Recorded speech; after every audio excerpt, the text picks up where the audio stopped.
यहाँ पे जाति के आधार पर मान सम्मान और अपमान मिलता है।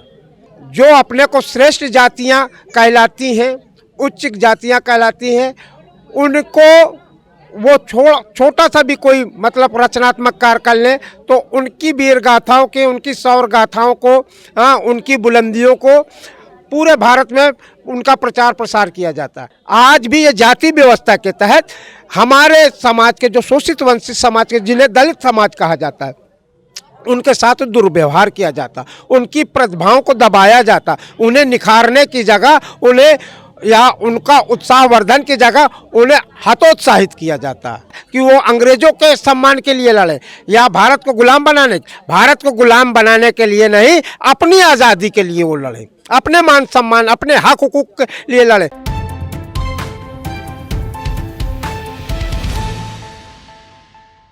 नमस्कार, आप देख रहे हैं ब्लू कट और मैं हूं विनीत।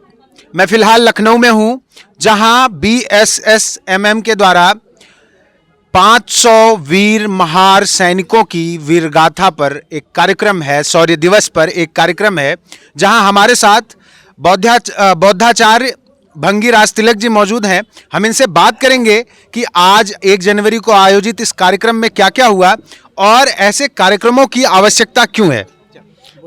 मैं बौद्धाचार्य अर्थदर्शी भंगीराज तिलक, भारतीय स्वच्छकार समाज मुक्ति मिशन का राष्ट्रीय महासचिव, आज सारे देश में 1 जनवरी सन 1818 की महार वीर सैनिकों की वीर गाथा के रूप में ये स्मृति दिवस मनाया जाता है, विजय दिवस मनाया जाता है।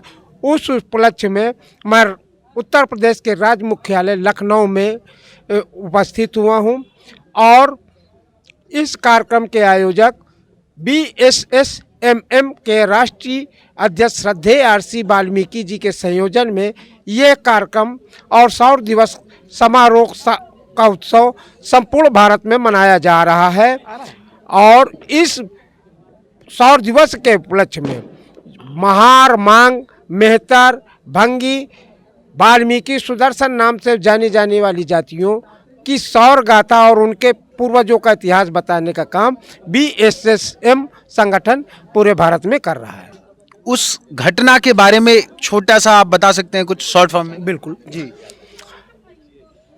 इस देश में सदियों से दलित, शोषित, वंचित समाज के लोगों को गुलाम और पशु से भी बदतर जीवन जीने के लिए विवश किया गया। इस देश के सामंतों द्वारा ये मतलब घृणित कार्य किए गए, महिलाओं पर दुराचार किया गया, अत्याचार किया गया, उनको शरीर ढकने की आज़ादी नहीं थी और पेशवाओं ने मुंह में हांडी और कमर में झाड़ू बांधने का काम किया।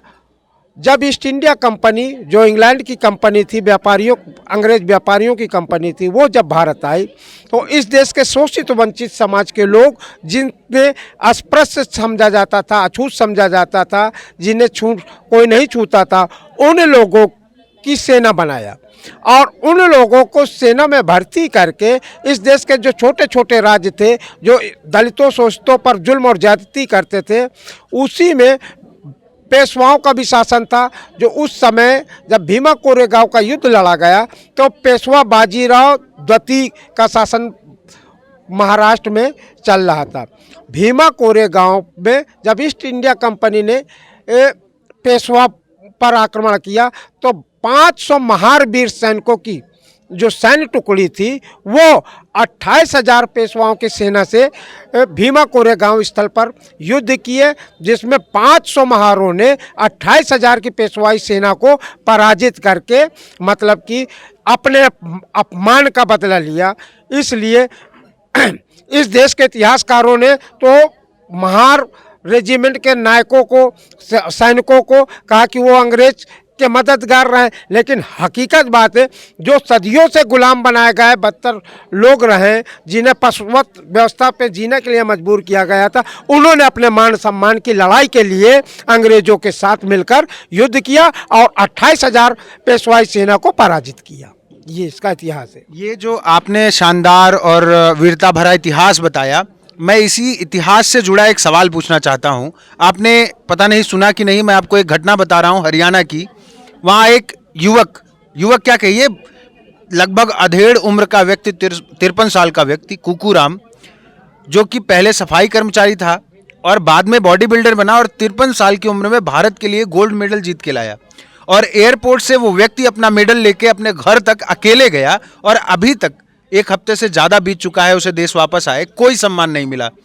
क्या आज मैंने देखा कि 205 साल हो गए इस घटना को, उतने सालों में इस देश के उस समाज को जिसके लिए आप शौर्य दिवस मना रहे हैं, कुछ बदला है?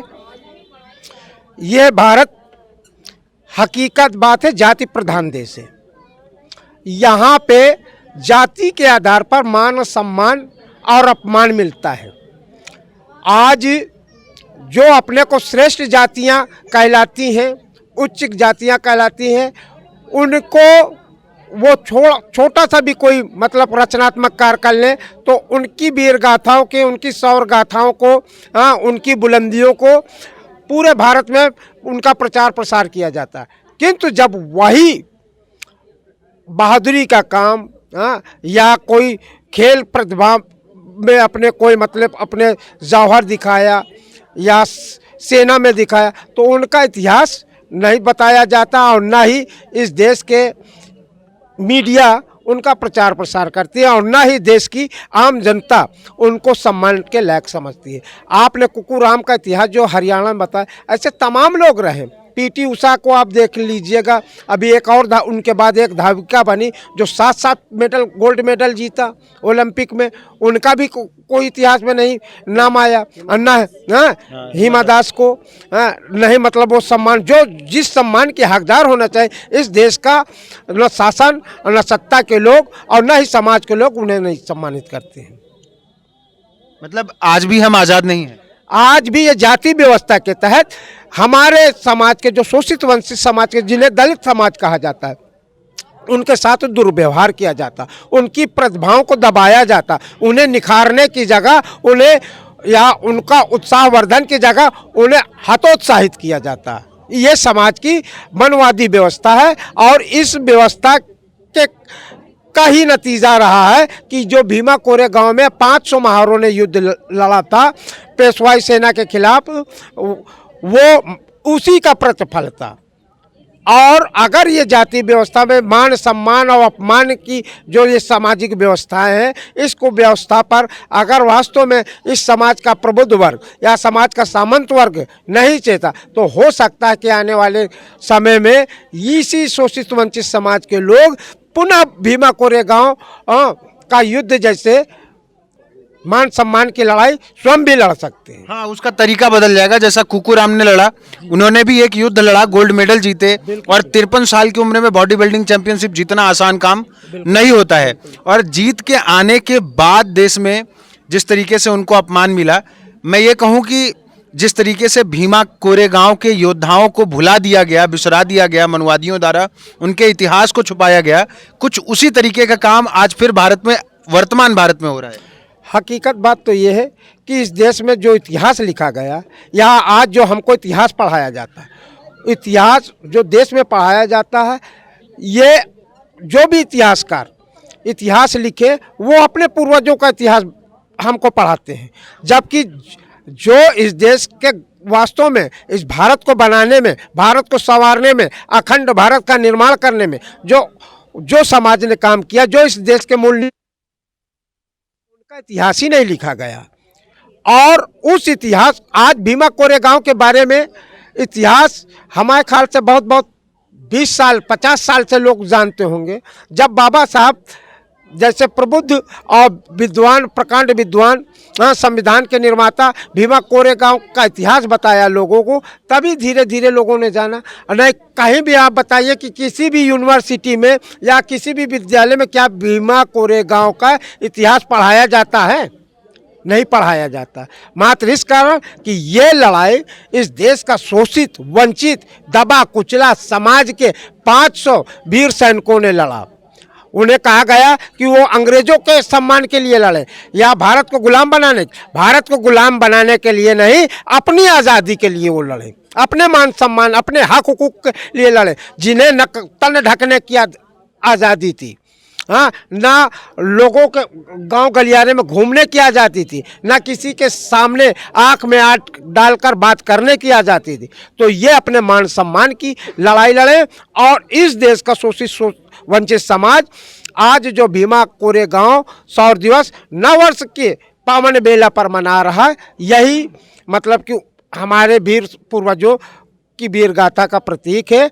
हम नववर्ष की बधाई देने के साथ साथ अपने पूर्वजों को इस पावन पर्व पर हम नमन करते हैं और उनकी याद में जो शहादत हासिल की है, जिनके मतलब शहादत में जो ये सौर स्तंभ भीमा कोरेगांव में बनाया गया, उन्हें नमन करने का काम करते हैं। मुझे एक बात बताइए, क्या जरूरत पड़ रही है? इतने सारे दलित पिछड़े नेता आए जिन्होंने बात की, राजनीति की और वोट ली, सत्ता में भी रहे, उसके बाद भी दलितों की हालत नहीं बदली, बिल्कुल नहीं सुधरी। हकीकत बात तो ये है कि मुल्क की आज़ादी के बाद शासन सत्ता कभी भी शोषित वंचित समाज के हितैषियों के हाथ में नहीं आई। लेकिन मैं जोड़ना चाहता हूं कि आज भी आरक्षित सीटों के अलावा भी तमाम दलित सांसद हैं, विधायक हैं और मंत्री भी हैं सरकार में। उसका हकीकत बात, यहाँ पे जो चुनाव होता है लोकतांत्रिक व्यवस्था तो है, लेकिन हकीकत है कि जो शासन सत्ता में पहुँचता भी है, जो दलित समाज से या पिछड़े समाज के व्यक्ति, वो दल का प्रतिनिधित्व करने के लिए पहुँचते हैं, वो जनप्रतिनिधित्व नहीं कर पाते क्योंकि उनका पार्टी का दबाव होता है, वो पार्टी के दिशा निर्देशन पर चलते हैं। तो आज तक इस देश में जो दलित शोषित वंचितों की हितैषी जो दल है, उनका शासन सत्ता पर वो वहाँ तक पहुँच ही नहीं पाए। उत्तर प्रदेश में यशस्वी मुख्यमंत्री बहन कुमारी मायावती जी जब जब शासन सत्ता पर काबिज हुई, तब तब दलित शोषित वंचित समाज को हक हुकूक और उनके अधिकार प्रदान करने का काम किया है। आज अगर देश में शोषित वंचित समाज को वास्तव में हक हुकूक और अधिकार दिलाने के लिए अगर कोई भी अगर नेता या उनका जो हितैषी दल जब तक शासन सत्ता नहीं संभालता, तब तक इनका भला नहीं होने वाला, वरना यही हाल रहेगी। वरना हमें खोज खोज के सालों बाद, 200, 400, हजारों सालों बाद अपना इतिहास खोजना पड़ेगा, जमीन की तह के अंदर घुस के, क्योंकि मनुवादी जो इतिहास लिखते हैं उसमें हमारा इतिहास, आपका इतिहास नहीं लिखा जाता। तो आपको तलाशना होगा कि आपके पुरखे कौन थे और कैसे थे, और उसके बाद आपको अपने समाज में जागरूकता फैलाने के लिए ऐसे ही सैकड़ों शौर्य दिवस मनाने पड़ेंगे। लेकिन फिर भी तमाम लोग इससे अनजान रहेंगे। क्यों? क्योंकि मनुवाद की जड़ें बहुत मजबूत हैं। अगर उन जड़ों को तोड़ना चाहते हैं तो समझिए कि आपका इतिहास जानना आपके लिए कितना जरूरी है और अपने पुरखों को जानना आपके लिए कितना जरूरी है। बने रहिए ब्लू कट के साथ। धन्यवाद। अगर चैनल को सब्सक्राइब नहीं किया तो सब्सक्राइब जरूर करिए, क्योंकि आप ही हमारी ताकत हैं।